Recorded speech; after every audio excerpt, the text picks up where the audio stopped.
السلام علیکم ورحمۃ اللہ وبرکاتہ ومغفرتہ۔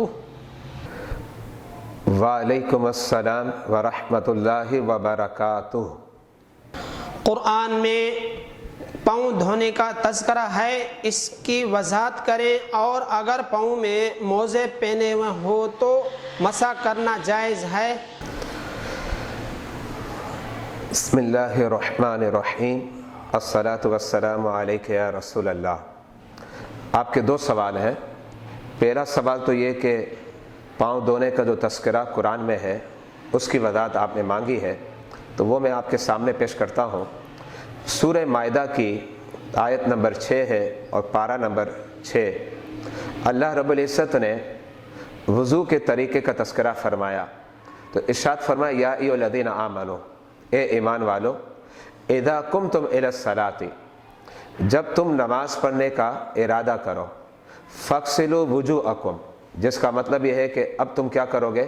اپنے چہروں کو دھو لو گے، وایدیکم الی المرافق، اور اپنے ہاتھوں کو کونیوں سمیت جو ہے دھو گے، وامسحوا برؤوسکم، اور اپنے سروں کا مسح کرو گے، وارجلکم الی الکعبین، اور اپنے دونوں پاؤں کو ٹخنوں سمیت دھو لو گے۔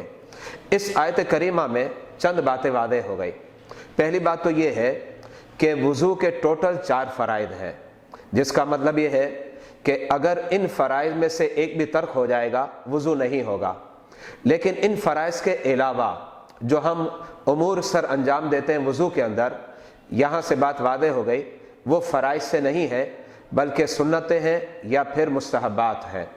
دوسری بات یہ بھی واضح ہوئی کہ اللہ رب العزت نے جب 4 فرائض کا تذکرہ کیا تو 4 فرائض میں ایک فرض کا جب تذکرہ آیا تو اس میں مسح کا تذکرہ ہے۔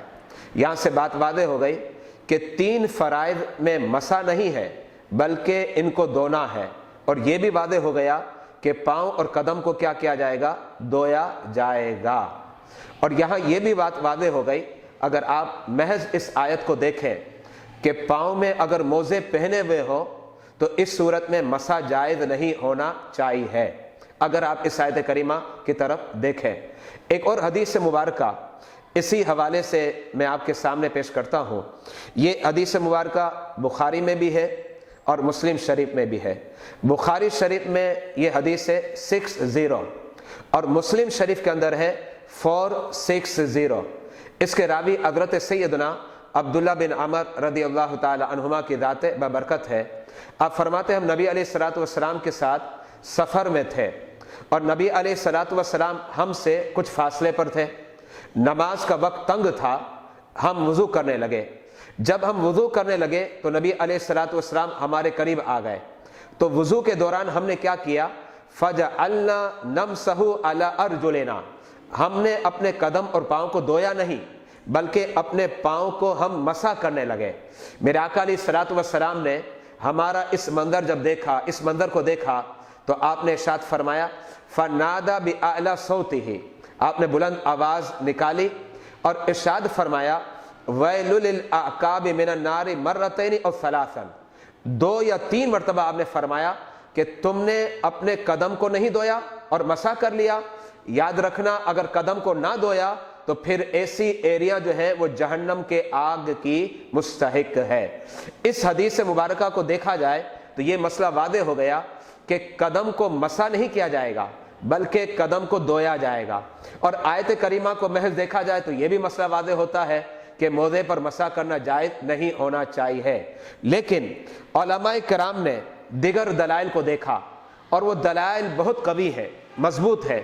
ان دلائل کے پیش نظر علماء نے یہ فرمایا کہ اگر کوئی شخص اپنے پاؤں میں موزہ پہنے ہوئے ہو اور وہ اس پر مسح کرنا چاہتا ہے تو اسے مسح کرنا جائز ہے۔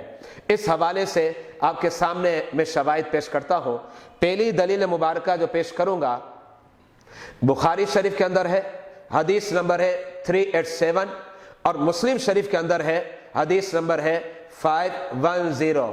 اور وہ حدیث مبارکہ اس انداز میں ہے کہ حضرت سیدنا حمام بن حارث وہ روایت کرتے ہیں اور ارشاد فرمایا رأیت جریر بن عبداللہ، میں نے صحابی رسول حضرت سیدنا